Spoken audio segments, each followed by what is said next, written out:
Hola a todas y todos, soy Uparela y en este video les hablaré sobre los arcos más decepcionantes del anime. Pero antes de comenzar me gustaría que te suscribieras y le dieras me gusta a este video, ya que eso me ayudaría bastante a que este proyecto siga adelante. Gracias por escucharme, sin más nada que decir, comencemos.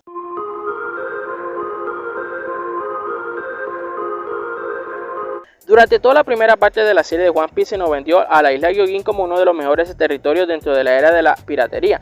Tanto era el hype que tenía esta isla que arco tras arco se nos hablaba de ella, teniendo como respaldo a personajes que hablaban de esta isla, alimentando aún más la curiosidad que podría tener este territorio para la serie.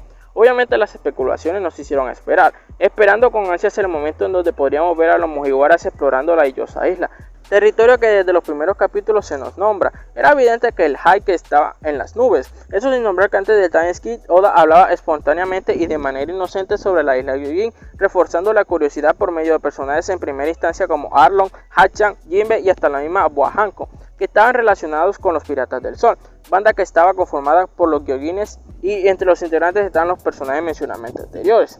Por estas y muchas más razones todos están expectantes por saber cómo Oda abordará el tema de la isla en su historia, siendo este el primer territorio que iban a explorar los sombreros de paja después de time skip, ello que lo hacía aún más interesante, ya que iba a ser el primer territorio que iban a explorar Luffy y los demás después de 2 años de entrenamiento. Por eso de la larga espera que muchos fanáticos tenían. Sin embargo, al final este arco terminó siendo solo un vendehumo dentro de la serie de One Piece. Tanta espera para nada, ya que al final solo se tuvo un arco de lo más aburrido. Todos esos elementos que en su momento hacían interesante a la isla Gyojin de un momento a otro se sumaron. Qué decepción por parte de un arco que durante años prometía grandes cosas para la serie. Y sinceramente no tiene explicación, solo es aburrido y ya. En mi caso lo empecé a leer en el manga pero me aburrí de la lentitud de la trama, entonces me pasé al anime y me encuentro con algo mucho peor.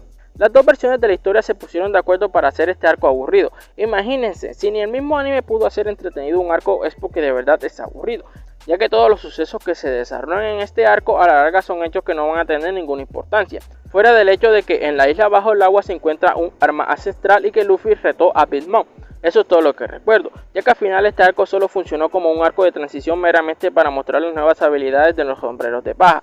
Qué desperdicio, la verdad, qué mal que Oda haya tenido este enfoque para desarrollar este arco. Se fue por el camino fácil, ignorando todo el lore que prometía el arco en sí. Fácilmente este es un arco muy olvidable, incluso recuerdo más cosas de Skypiea que del mismo arco de la isla Gyojin, así de aburrido es. Y siempre me pasa lo mismo, que quiero volver a ver la serie y me da un sueño increíble cuando llego a la parte de la isla Gyojin. Un somnífero muy efectivo, además de que no se pueden olvidar el hecho de que durante toda la primera mitad de la historia se nos vendió como lo mejor de lo mejor, debido a la infinidad de personajes y la importancia que ha tenido esta isla a lo largo del mundo de One Piece, pero al final solo es un arco vendehumos, que cae en el puesto de lo decepcionante.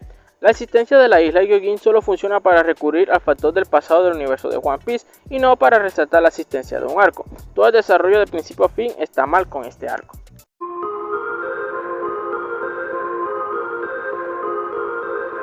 Este es otro arco que afectó de gran manera a la serie de Bleach, ya que al final Tite Kubo solo trajo algo que nunca nadie esperó.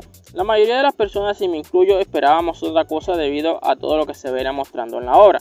Uno pensaría que después de todos los sucesos con Aizen, el siguiente arco iba a ser mejor que el anterior, ya que el arco anterior dejó la vara muy alta. Todos pensaban que la historia iba a seguir ese mismo curso de epicidad y por acción, pero no estamos hablando de Tite Kubo, otro autor que destaca por no ordenar bien sus pensamientos, pensando por lo peor para terminar con lo mejor, siendo muy inconsistente con su propia historia. En este caso, el arco que sigue después de los sucesos de Aizen llevan como nombre El Agente Perdido. No es más que los relatos de Ichigo después de haber perdido sus poderes de Shinigami, algo que traería nuevos personajes y nuevos poderes. No niego que los nuevos poderes que se exploran en este arco eran muy interesantes, teniendo personajes con habilidades debido a que alguna vez en su vida tuvieron alguna experiencia con los espíritus, en una trama muy interesante, pero como que no era el momento. Por eso de mi pensamiento de que Tite Kubo no sabe ordenar sus ideas. Todo lo de este arco está bien, pero su planeación en la línea de tiempo no es la mejor. Tite Kubo se hubiera ahorrado todos esos capítulos de los Fullbring para mejor contar de inmediato con la saga de los 1000 años. ¿Saben lo mejor que hubiera sido esto? Que después de la saga de Aizen de inmediato la historia hubiera comenzado con la saga de los 1000 años. Hubiese sido muchísimo mejor. Sin embargo, antes se tenía que hacer un arco que contara sobre cómo Ichigo recupera nuevamente sus poderes. Aquí es donde se ve cómo Tite Kubo acondiciona él mismo su propia historia. Este es otro autor que desarrolla su historia sobre la marcha, sobre lo que se le va ocurriendo en el camino, sin tomarse un tiempo para pensar sobre el futuro de su serie.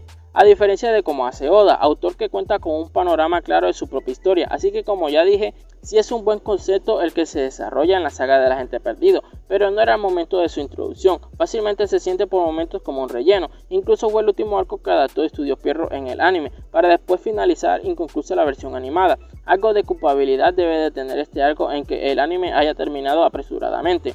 Tal vez por la pérdida de popularidad que generó el adaptar este arco. No sé, solo digo. De igual manera no deja de ser decepcionante el ver este arco como un sucesor de toda la batalla contra Aizen y su grupo. Se siente como una pausa forzosa que la misma serie hace para dejar de contar con el ritmo que venía siguiendo. El ver a Ichigo actuar como un chico normal en la ciudad con ropa normal era algo que la misma serie se había acostumbrado a mostrar cuando Ichigo no peleaba, para que de un momento a otro la misma serie toma un rumbo diferente. Es que el ver a Ichigo peleando sin su característico traje negro es algo que cualquiera interpretaría como relleno.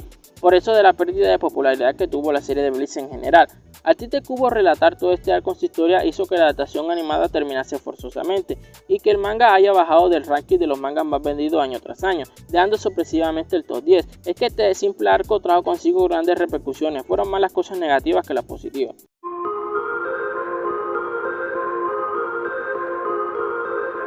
En este caso me refiero meramente a los primeros capítulos del anime de Dragon Ball Super. Ojo, hablo del anime, no del manga ni mucho menos de las películas, que al final son las que cuentan como principio de Super. Y tú te preguntarás, ¿cómo que el anime qué tiene de malo? Y pues todo. En este caso no critico la historia como tal, sino la adaptación que hizo Toei Animation. ¿Saben todas las expectativas que había generado el ver nuevamente a Dragon Ball en la pantalla después de tantos años? El ver una serie semanal era algo que todos los que les gusta el anime celebraban. Por eso que cuando Toei Animation anunció esto, todos estaban esperando impacientemente, para que al final el resultado haya sido una basofia. ¿Cómo es posible que el estudio de anime más grande haya traído unos capítulos tan pésimos?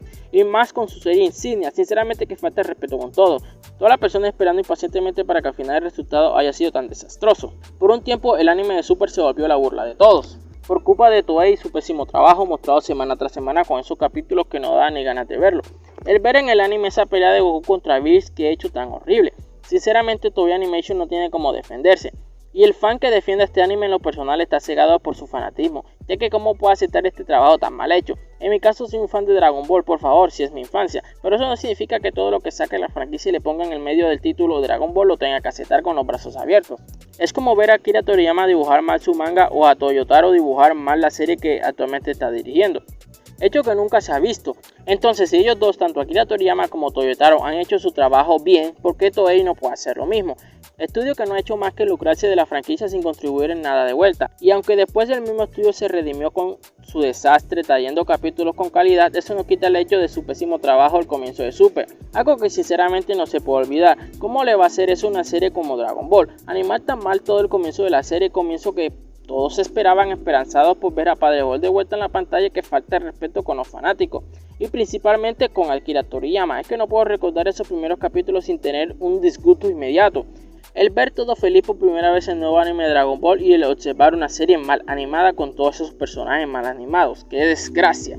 ¡Qué mal la verdad! Tal vez se justificaría el hecho de la mala animación si fuera la mitad de la serie, pero al comienzo, en los primeros capítulos, sinceramente imperdonable. A veces pienso que Toei no es digno de tener una serie como Dragon Ball, y que olvidadizos son los fanáticos de la serie. Fandom que ha destacado por ser muy grande y proteger su serie favorita, pero bueno, al final se ven cautivados con los otros proyectos que trae Toei. Sin embargo, eso no quita el hecho de que los primeros capítulos de Dragon Ball Super es lo más decepcionante que he visto.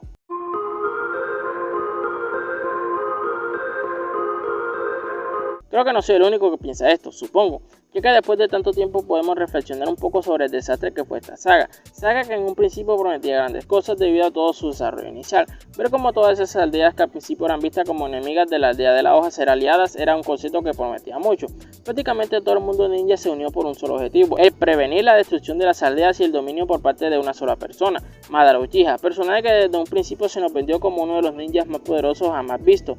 Toda la base de la cuarta guerra ninja estaba bien, en teoría se veía un comienzo digno, a pesar de tener varias incongruencias, ya que esta nueva saga generaba grandes expectativas, pero es que nadie nunca se esperó todo lo que al final terminó siendo esta tediosa saga. Kishimoto le dio ronda suelta a todas las ideas locas que se le ocurrían. Al final esta saga solo sirvió como un experimento de los nuevos conceptos que se le iban ocurriendo en el camino al autor, cambiando cosas que en un principio estaban establecidas, como por ejemplo en la metodología de las batallas del universo ficticio de Naruto. Peleas que desde el comienzo destacaron por ser un uno contra uno con puras estrategias y técnicas terminaron siendo reemplazadas por peleas de Megazord, punto negativo.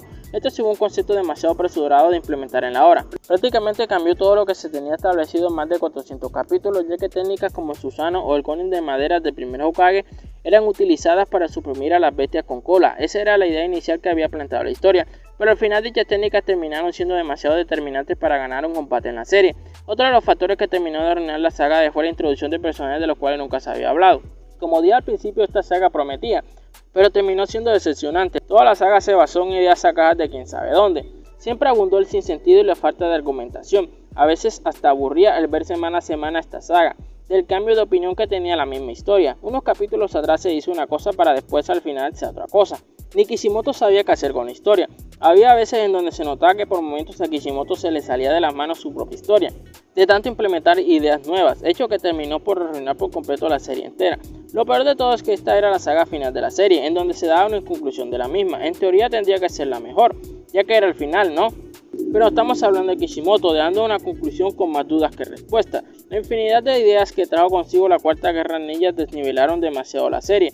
El tema del destino de Naruto siendo una reencarnación de un ser poderoso, la bestia con cola y su origen, el sabio de los 6 caminos y sus hijos, Kaguya, el origen del chakra, el Sharingan, y la lista sigue y sigue. Solo en esta saga se cambiaron tantas cosas que al final el orden establecido se había perdido, siendo todo diferente antes de la saga de Pain, una historia, y después de la saga de Pain, otra historia. Esto es demasiado. ¿Cómo es posible que una mera saga cambie demasiado toda una serie en el proceso? Todo mal. Se sabe que Kishimoto es un mal escritor, pero hasta este punto ya es excesivo.